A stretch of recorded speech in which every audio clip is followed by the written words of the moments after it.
Hi everyone. Today I'm doing a video about three of my most recent graded book purchases from early Silver Age Amazing Spider-Man. These are three books I've had my eye on for a while. They're all in the 30s, and two of them are connected. And one of them is just a fun book, and I like the cover. I'm going to start out with Amazing Spider-Man number 31. It's graded 6.0 from CGC, and it is the first appearance of Gwen Stacy, Harry Osborn, and also Professor Miles Warren.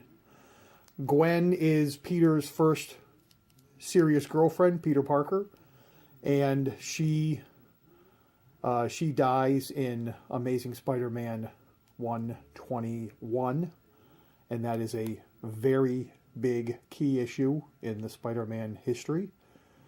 Harry Osborn is the son of Norman Osborn, and Harry also becomes Green Goblin later on, and Professor Miles Warren is also the future Jackal villain who teams up with the Punisher in issue 129, also a huge key. I like the cover of this, the way they use the spider design to grab different scenes from the book. 31 is considered a key. Having both Harry and Gwen Stacy is big in a book, being their first appearances. And Miles Warren is not a huge villain, but he's big into the in the Clone Saga also, as well as the Punisher.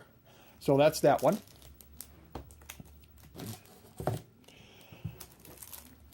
Amazing Spider-Man number 36.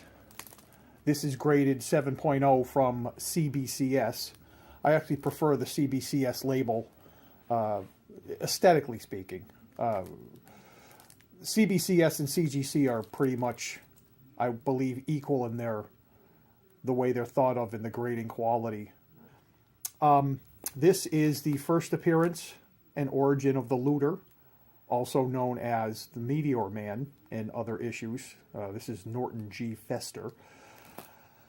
Fester was a unsuccessful scientist, and he came upon a meteor that he took back and tried to study, and when he cracked it open, some cosmic gas came out, or some space gas came out, and affected him and gave him super strength, as is the story with so many of these villains. They find some strange substance and they get super strength. He decides to use his newfound powers for bad, also very common in comic books. But he seems like a throwaway villain when you first read it, but he ends up appearing in several other books. Marvel Team Up against Spider-Man and Valkyrie, and also as recent as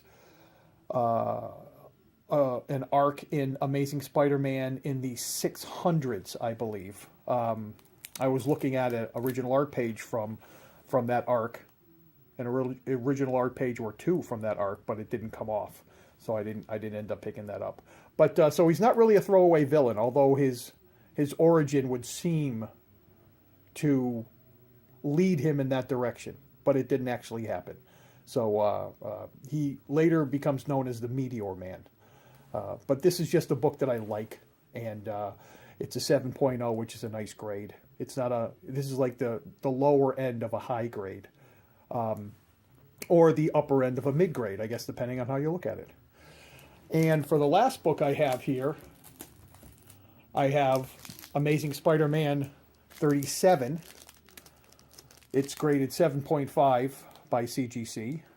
And this is the first appearance of Norman Osborn, and also the Robot Master Mendel Strom. They also make a notation that this is a robot cover.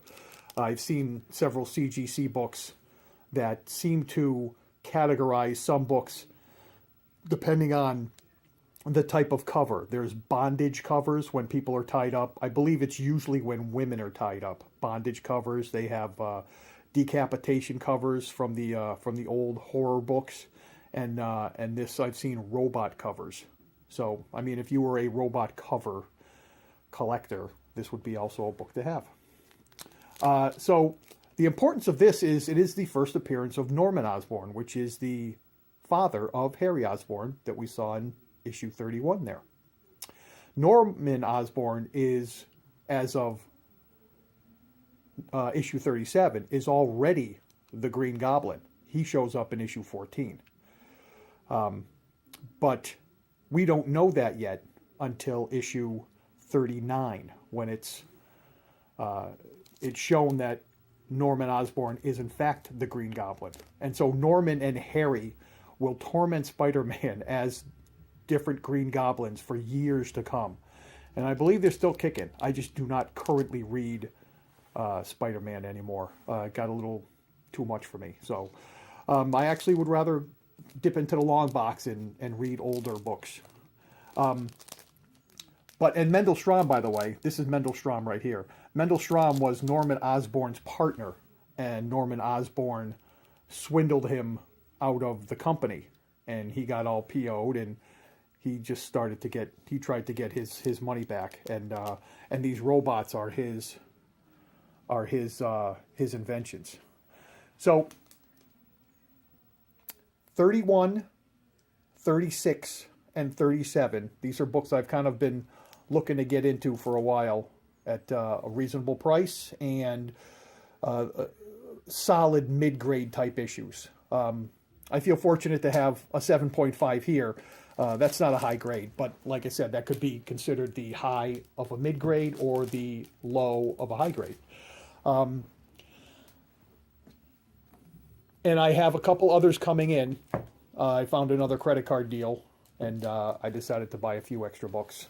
So I've got a couple more coming in. I've got Amazing Spider-Man 24 should be coming in a graded, and I also picked up a Spectacular Spider-Man number 43, which is the first appearance of Roderick Kingsley, who is the original Hobgoblin, which is the successor to the Green Goblin.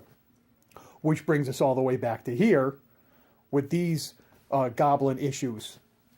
I do not think I will have a number 14, which is the original appearance, the first appearance of the Green Goblin. I don't see myself outlaying for that. I might see myself having some low-grade raw copy someday, but currently that's out of my price range.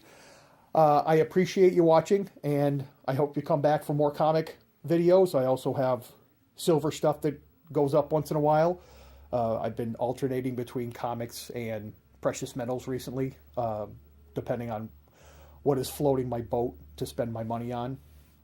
I also have a website if you're interested in comic type stuff.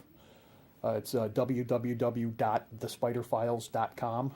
I have some opinions, and you can see my comic art pages as well as my comic art commissions. And there's a whole page with pictures dedicated to my granddaughter. So thank you for watching. Have a nice day.